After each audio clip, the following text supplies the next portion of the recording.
Hello, love. Are you really good at tuning into the needs of others and perhaps even meeting some of those needs before they've even asked for whatever it is, getting a loved one a glass of water before they've even asked for it, before they're even aware that they're thirsty, like you can sense it? Can you sense, the energy underneath the situation and perhaps like read the room, even if it's not spoken out loud? Well, I want to bring some awareness that this particular skill set does come with its own set of challenges. And I could do a whole series of videos on this. And so if you would like a whole series of videos on this, let me know. For today, I wanted to bring attention to the fact that for folks who are sensitive and who can sense a lot of what's going on underneath the layers, for those people who are really keenly aware of their surroundings, whether you want to call them highly sensitive or empaths or whatever, and it doesn't need to have any of those labels. But anyway, sometimes that skill set is so well developed, it also comes at like what I want to call the expense, but again, it's just like there's an opportunity for the skill to be developed, to listen within and to tune into our own needs. And sometimes if we grow up in a situation where, our needs aren't necessarily met, or we perceive them as that our needs don't matter as much, this can come up in so many different kinds of scenarios. On the flip side, also, if we are raised by someone who is acutely attuned to our needs, perhaps even more than we are, then there can be a bit of a gap in a missing skill set of tuning into our own needs.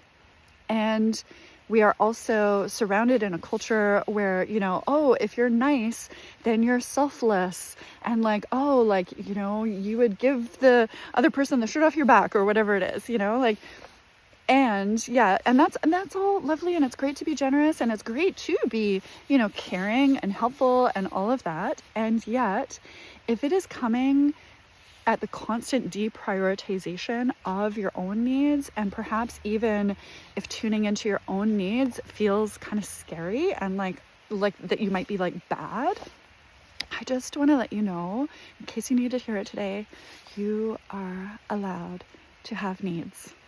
You are allowed to have needs. You are allowed to have needs. And what might you need right now?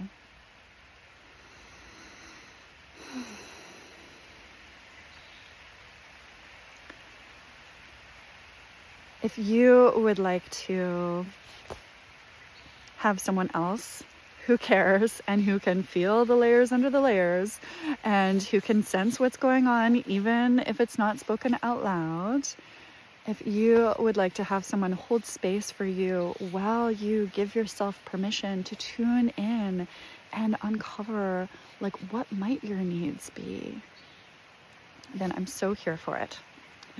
And I will pop a link in around here somewhere where you can book a complimentary session with me. I've just opened up some space to have some of these calls, and it truly is my gift to be able to take some time with you, to support you, to tune into what is it that your heart and soul might be yearning for.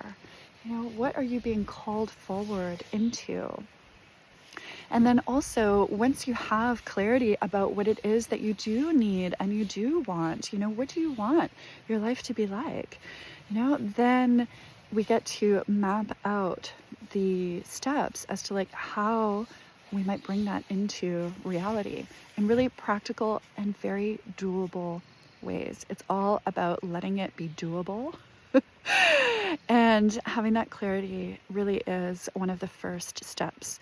And, when you don't have that clarity, I can say for myself that I lived this way for years where, I would find myself complaining about, how, for example, how I was being treated or whatever. And then recognize that it's I recognize years later, like I can see it now, that I really wasn't clear about what it is that I needed. And thankfully, I also discovered that when I was able to be more clear about my own needs, and that clarity came for, being clear within myself first. When I became more clear about my own needs, it was easier to express them to, the people that I share my life with. And also, easier for me to see how I might be able to meet some of those needs, and I know that for so many of us, we also can have that streak of like, I can do it myself. And so here, I also want to let you know that when you are clear about your own needs, it is also easier for you to take care of your needs yourself. And it is really a beautiful act of loving service to your loved ones when you can be really clear about your own needs. It is so much easier for those needs to be met, and or to open up a discussion about what you might agree upon, so that both of your needs can be honored. And so if any of this is resonating, feel free to come back to this video as often as you like to really tune in for yourself. Give yourself permission to answer for yourself. And again, there's no wrong answers to this question. What might you need right now? What do you need right now? What do you want right now? If you were allowed to ask for something, what might you ask for? And whether that's from, someone specific, if that comes to mind, or whether it's like asking the universe, like, what might you ask for? And what might be some doable, actionable steps you can take to start to open yourself to receiving that which you want, that which you need. And again, you are allowed to have needs. It doesn't mean that there's anything wrong with you. It doesn't mean you're selfish. It just means you're human. And hooray for being human. And again, I am beaming you so much love. Thank you for being here. And until next time. Mwah.